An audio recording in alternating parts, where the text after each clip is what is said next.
Nós vamos começar com o vídeo, né? Para dar, né, a introdução dessa questão aí da urbanização e da hierarquia urbana, falando o que é concentração urbana. Daqui a pouco nós voltamos aí.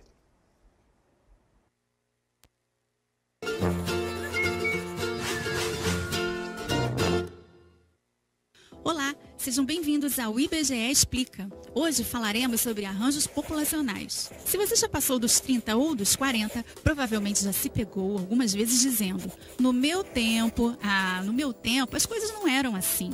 Bom, podemos estar nos referindo à educação dos mais jovens, ao estilo de se vestir das pessoas, como também a um processo constitutivo e transformador da organização espacial no planeta, também conhecido como urbanização.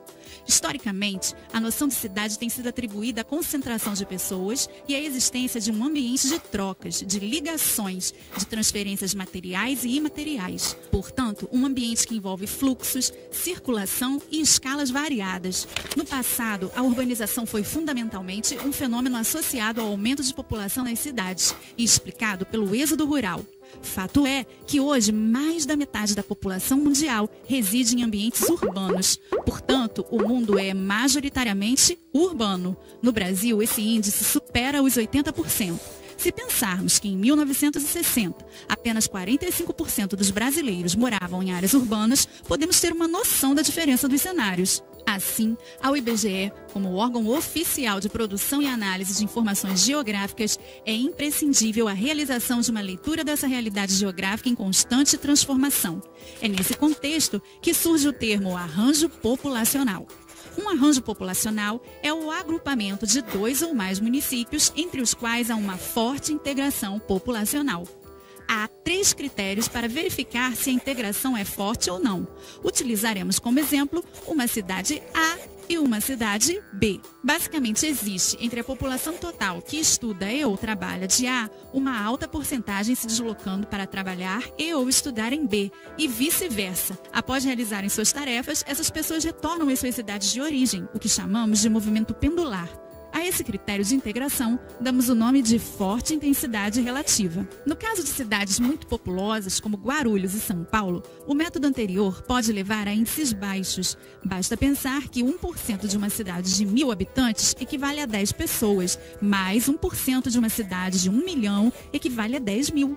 Ou seja, embora a porcentagem seja baixa, há um grande volume de pessoas se movimentando. Portanto, estabeleceu-se que há uma forte integração quando o volume total de pessoas se deslocando para trabalhar e ou estudar entre 2 municípios é maior do que 10 mil. O nome técnico dado é forte intensidade absoluta. Um terceiro critério de forte integração é o da contiguidade das manchas urbanizadas. Quando olhamos fotos como essas, não temos a impressão de que as cidades são manchas? Então, quando a distância entre as bordas das manchas urbanizadas principais de 2 municípios é de até 3 quilômetros, temos um arranjo. Excetuando-se os arranjos originados por municípios que se desmembraram e geraram deste modo 2 municípios já integrados, os arranjos surgem naturalmente. Em geral, as interações ocorrem pela oferta desigual de moradia e trabalho entre os centros. Nessa equação, existem importantes fatores a serem considerados, como a facilidade de acesso, que inclui tanto a proximidade quanto a qualidade das rodovias, pontes e etc. O conceito é simples e fica mais fácil de entender quando pensamos numa situação hipotética. Vamos imaginar que a cidade A é uma cidade média cercada pelas cidades menores B, C e D. Um certo dia, diversas empresas começam a se instalar no centro de A. Os salários são atrativos e a demanda por trabalhadores é grande. A cidade começa a crescer, diversas pessoas se mudam para a cidade A em busca desses cargos. Universidades surgem para suprir a necessidade técnica das empresas. Abrem-se diversos restaurantes, consultórios médicos e supermercados para atender a essa crescente população. As cidades B, C e D não oferecem condições de trabalho ou educação equivalentes a A. Assim, diversas pessoas ou se mudam para A ou fazem os tais movimentos pendulares de que falamos anteriormente. A cidade A cresce tanto que suas bordas se encontram com as bordas de B, C e D. O preço do imóvel em A cresce muito e o caos típico da cidade grande faz com que diversas pessoas optem por alternativas mais baratas e calmas. As pessoas então saem de A e começam a morar em B, C e D, indo para A em movimentos pendulares. Em B, C e D, começam a surgir padarias, consultórios médicos, supermercados e até mesmo universidades para atender a essa nova população. Já deu para se ter uma ideia, não é? O que inicialmente eram 4 cidades distintas e de certa forma autônomas, se transformou em um arranjo populacional. O processo é contínuo e a esses arranjos podem juntar-se outros municípios, assim como outros arranjos. Importante ressaltar que esse é apenas um dos caminhos possíveis para o crescimento. Nos dias atuais, outras atividades além da industrialização, tais como serviços de logística, contribuem para o aumento do número de habitantes das cidades. Foram identificados no país 294 arranjos populacionais formados por mais de 900 municípios em 2010, que somam aproximadamente 107 milhões de pessoas, ou cerca de 56% da população residente no Brasil naquele ano. Hoje, vemos uma diminuição no ritmo de crescimento das maiores concentrações urbanas e incremento mais significativo para os centros de tamanho médio. De forma geral, muitas pessoas estão deixando as capitais dos estados para morarem em cidades do interior. Assim, quase todas as grandes aglomerações diminuíram o ritmo de crescimento entre as décadas de 1970 e 2010. Quer saber mais sobre o assunto? No portal do IBGE você pode encontrar muito mais informações, inclusive com uma publicação dedicada ao tema. Por hoje é só. Gostou do vídeo? Então curta e compartilhe. Não deixe também de assinar nosso canal e nos ajudar a disseminar informação pelo país. Até a próxima! Bom, é isso aí, né? O vídeo aí ele fala sobre a concentração urbana, ele fala sobre a questão das aglomerações, né? Então, assim, fatores positivos, né, que são aqueles fatores atrativos, fazem com que as cidades acabam sendo uma atração para as empresas e, consequentemente, para as pessoas também irem para essas cidades.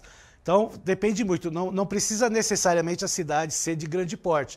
Ela pode ser média e pequeno porte. O interesse das empresas é que elas tenham, né, uma infraestrutura, né, para se colocar nessa cidade e, consequentemente, né, favorecer, né, a logística, principalmente da distribuição dos seus produtos, tá certo? Vamos lá para a hierarquia urbana, né, que é o que a gente usava até o início do século XXI, né? Esses dois esquemas, né? O esquema clássico, né, que vem primeiro, na qual aí coloca lá a metrópole nacional no topo do esquema hierárquico, né? Porque quando a gente fala numa hierarquia é um certo comando, né? Um certo domínio. Até porque as metrópoles nacionais, elas têm os seus atrativos, né? Então elas fazem tanto ligações conurbadas com municípios próximos, né? Lembrando que quando a gente fala em conurbação, a gente está falando, né, de uma cidade principal, né, se expandindo no horizonte, né, e pegando lá as limitações de outros municípios menores, como é o caso da cidade de São Paulo, da cidade do Rio de Janeiro, né, Belo Horizonte, Recife. Por isso que a gente fala, né, Grande Belo Horizonte, Grande São Paulo, Grande Rio, porque são todas aí cidades, né, que foram conurbadas pelo principal eixo central, que é essa cidade maior aí, que é também, né, sempre aí a capital do estado, tá? Voltando lá para o esquema, aí nós temos metrópole regional, centro regional, cidade local e as menores cidades, né, que acabam tendo uma população bem menor, menos atrativos, são chamados de vila naquela época. No esquema atual, vejam que a metrópole nacional, ela acaba, né, aglutinando todas essas cidades, né? Então fazendo com que haja uma ligação da metrópole nacional com todos os tipos de cidades, né, de médio e pequeno porte, e as outras, né, a metrópole regional, fazendo uma ligação com o centro regional e a cidade local, tá certo? Então essa hierarquia urbana que a gente viu nesses dois esquemas anteriores, eles foram muito usados até o início desse século. Tá? Depois o IBGE fez uma nova regionalização em 2007 e aí começou a colocar lá, né, aspectos diferenciados, né, e tirou essa palavra de vila, que até, né, Jonas, que é uma cidade, não tem muito sentido falar vila, porque quando você ensinava a vila, o aluno tinha a impressão que era um bairro. Eu ia falar isso para você, inclusive eu ia te perguntar, a vila não é um bairro? Por exemplo, você já me conhece, eu sou aqui perto da Vila Aricanduva, moro aqui na capital. É uma vila, né? Não deixa de ser uma vila. Eu fiquei pensando ali, a vila, ela é tão grande assim no esquema? É porque a gente tem cidades de 1.000 habitantes, 2.000 que...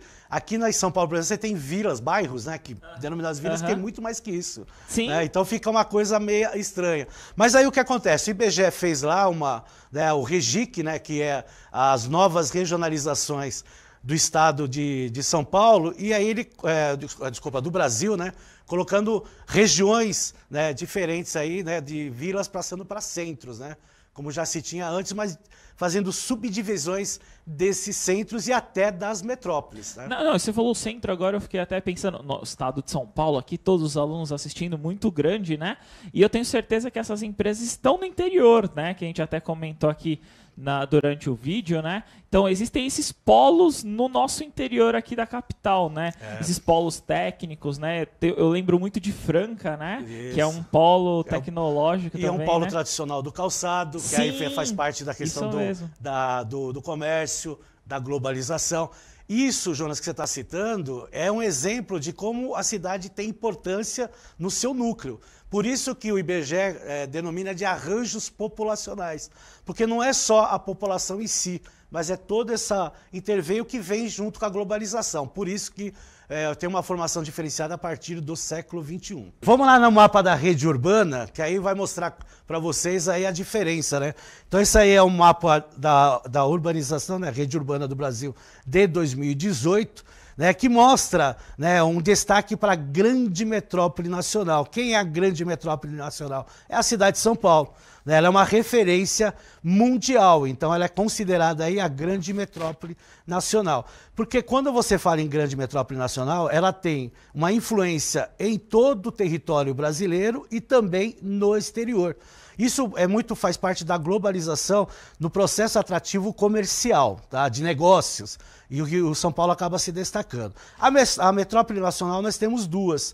O Rio de Janeiro, que também é um polo atrativo, né? Principalmente quando falamos, né, do turismo e do petróleo, e temos Brasília, né, como um centro administrativo do Brasil, por isso essa referência aí como metrópole nacional. Então há um destaque para a cidade de São Paulo nessa formação de arranjos populacionais, e aí nós temos aí a metrópole nacional com essas duas cidades. E aí depois vem as metrópoles, né, que aí são praticamente as capitais do Brasil e cidades importantes, né, como é o caso de Campinas, aqui em São Paulo, né, e aí são as capitais regionais, os centros, e aí a vila deixou de existir porque ela é substituída aí pelos centros, né, que aparece aí Centro Regional C, A e as zonas A e B.